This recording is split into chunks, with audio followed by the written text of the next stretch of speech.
I saw the white tarp covering the body of our fallen brother.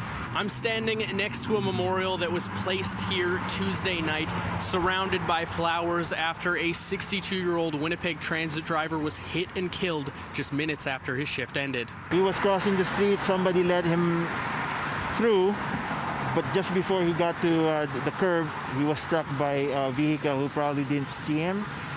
And it was an unfortunate accident. I don't think anyone's at fault.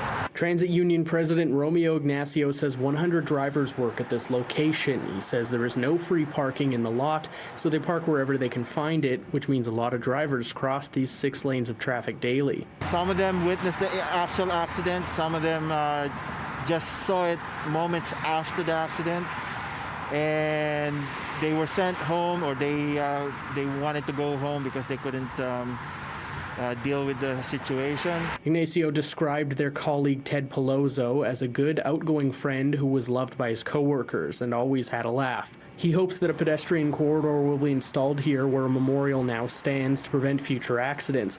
He says it's important their members get the support they need right now. With our loss of Brother Jubal a few years ago, the union has recognized that there is a need for drivers or mechanics or anybody who needs to actually be debriefed after a stressful or a critical incident. Executive Vice President James Van Gerwen says they tried to get the city to implement a critical incident stress management group, but so far that hasn't happened.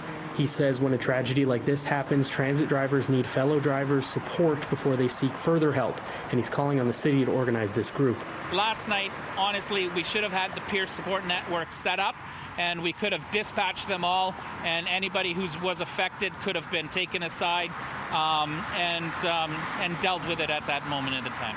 A response from the city reads in part, supervisory staff were on scene shortly after the incident occurred to offer support to those who may have needed it. Winnipeg Transit introduced a critical incident stress management program approximately 10 years ago to assist employees who may have experienced a difficult or traumatic situation. A review of the program is currently underway with involvement from our union partners.